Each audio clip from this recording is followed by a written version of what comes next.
Mile high is Tom Brady's Achilles heel no more, my friends. Pats clinching their 8th straight division title and first-round bye against the defending Super Bowl champs in a 13-point win. The Pats have the struggling Jets in Week 16. Then they travel south to Miami for a regular season finale showdown with the Finns. Ryan Clark in the house. Good to see you. What's up, guys? How are we doing? I'll tell you what. They missed the real show. Yeah, all right. I can take it. Donovan McNabb was making fun of me because of my braces. I could take it. I go into like protective mode. I can take it. It's all right. It's all right. I wasn't even on the point that I was just saying we had they got me. entertaining time. No. I wouldn't hesitate to call somebody else out. Donovan McNabb. I'm just concerned about your health. I want you to know that's my focus. My goodness. Boys, started. I won't even call you men. Max, including the playoffs. Will New England lose again this season?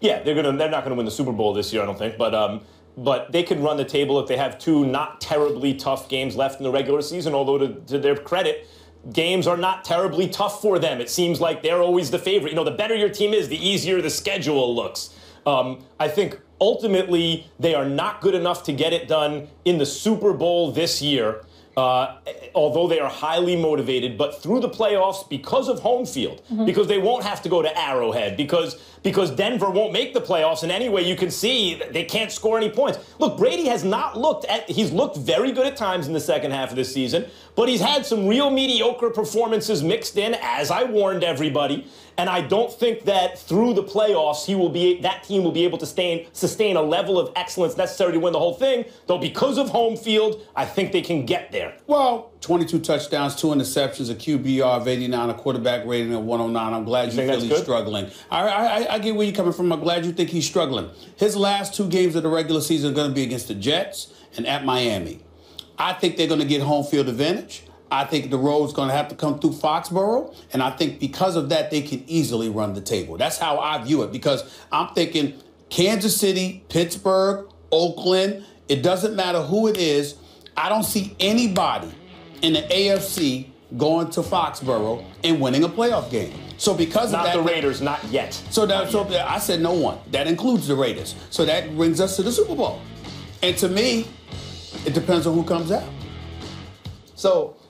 we look at the Jets. Obviously, we feel like that's going to be a win. Yep. New England struggles in Miami. The Miami games are tough. Depending on what happens with the Raiders, we'll see if all the starters play the whole game. But even with Jimmy Garoppolo, we know that team can win. And there's only 53 players on the team, so no walk-ons get to play in the last game. So they should probably run the table with the regular season. I agree with you about Foxborough. I believe this team gets to the Super Bowl. I'm going to say something, and it hurts me to say it on the show with these 2 people.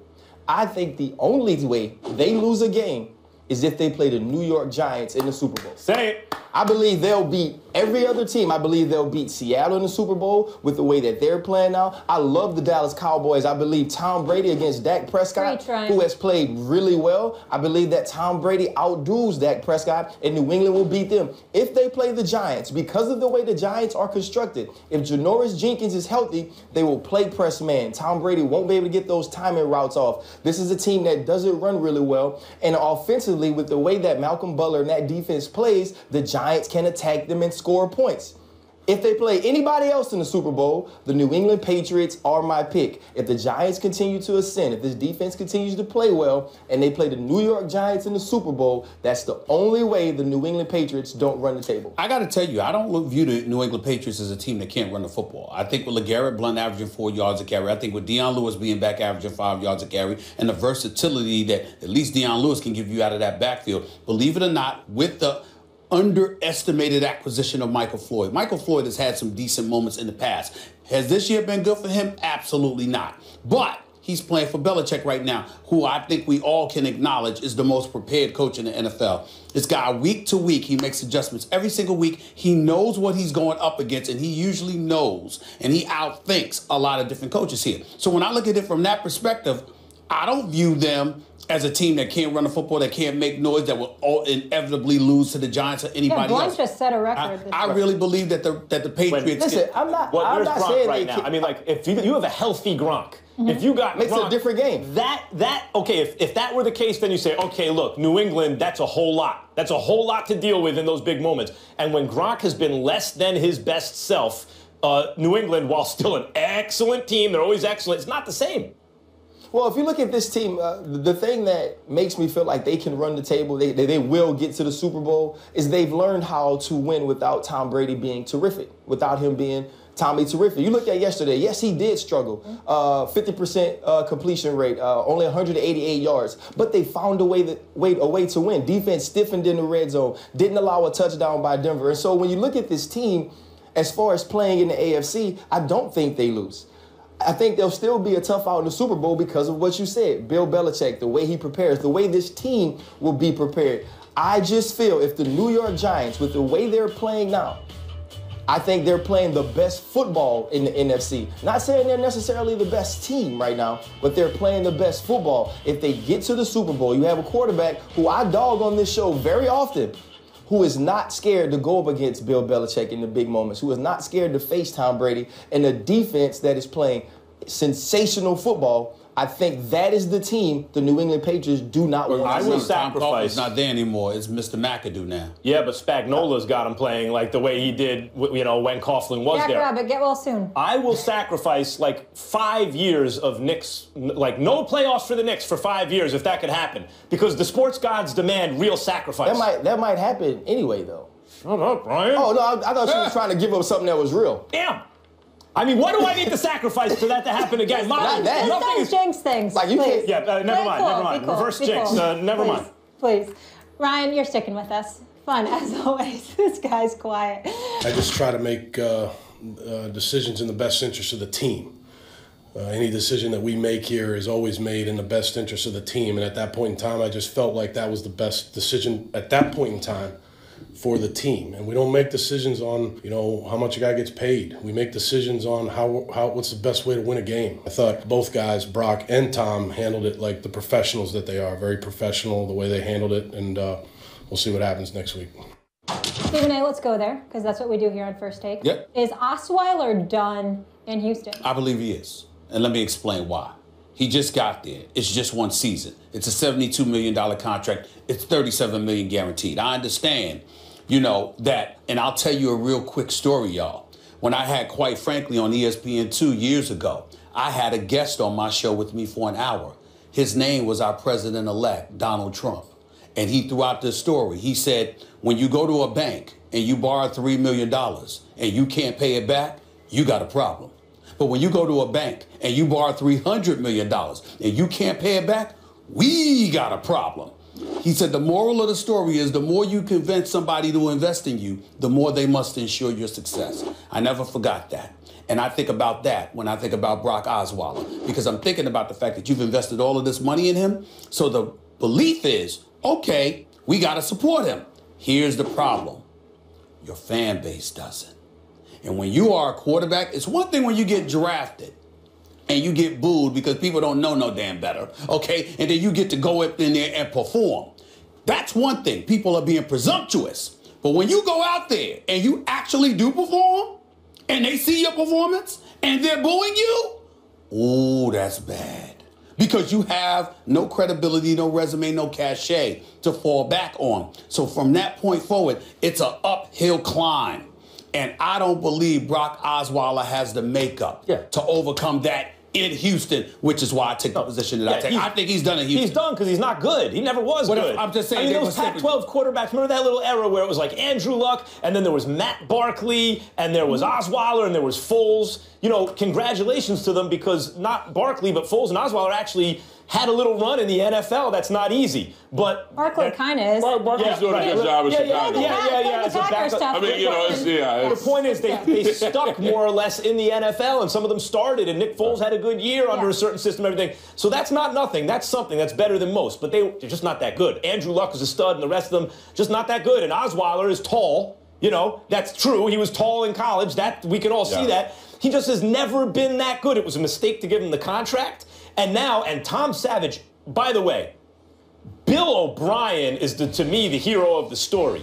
Because in a league where you see head coaches consistently make cowardly decisions based on the fear of being second-guessed and the way the orthodoxy says they should do things, it's by the book, not going for it on fourth down, etc. This was a gutsy call for him to say, you sit down with all that money they owe him, and bring in a guy off the bench who leads a comeback win, to me, that's the big story. But he's and you know the coaching tree comes from Bill Belichick. That's right. But in terms of the Osweiler question, he's done because he's not that good.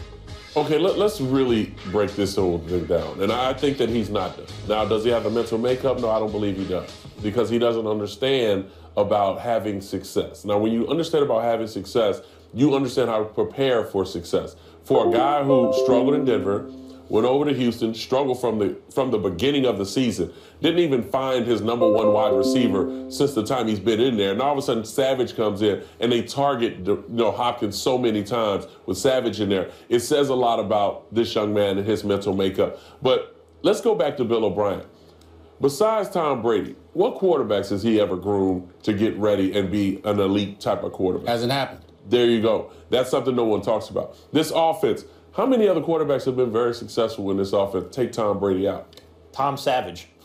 What, in a half? And remember, he was a He's draft got a great pick. last name. He was a draft pick by Bill O'Brien. Right. Now, why isn't... Fourth rounder. Well, right, but I'm saying, from Pittsburgh, a lot of people talked about his upside. Yeah. But why hasn't he played leading up until this point? Because he's not ready. So why are you now all of a sudden going to throw him in there when you, at this particular point, still have a chance of making the playoffs, to throw a young man in there that you know is not ready to play a full game? Are you saying it's a prerequisite to be a coach in the NFL or a successful coach? Are you saying it's the most important thing, or it's just something that you have to have as a prerequisite to develop a quarterback? In other words, if you can't do that, you're DQ'd? If you're an offensive-minded coach, and you started being a quarterback coach, then an offensive coordinator, you should have on your resume that you've groomed a quarterback, and we can look back and say, well, you know what? That's a guy that was coached by Bill O'Brien. We can say the same thing about Josh McDaniels. Has Josh McDaniels been responsible for Tom Brady's success?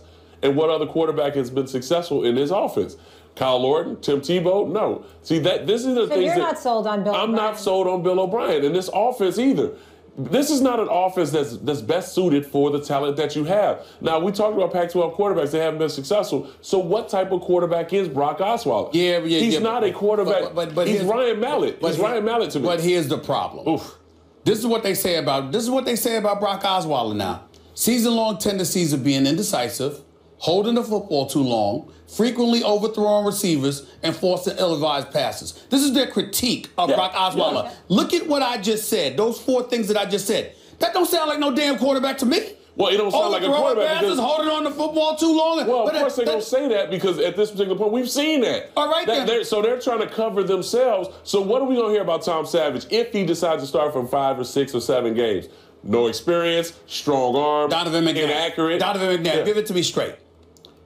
Are they wrong when they say Brock Osweiler looks indecisive? He's holding on to the football too long? No. He's overthrowing passes? That don't sound like a damn quarterback is what I'm trying to say. We can also say that about Brian Hoyer. We can also say that about Ryan Mallett. We can say that everybody that's been in that offense. But these are guys that have been in that offense.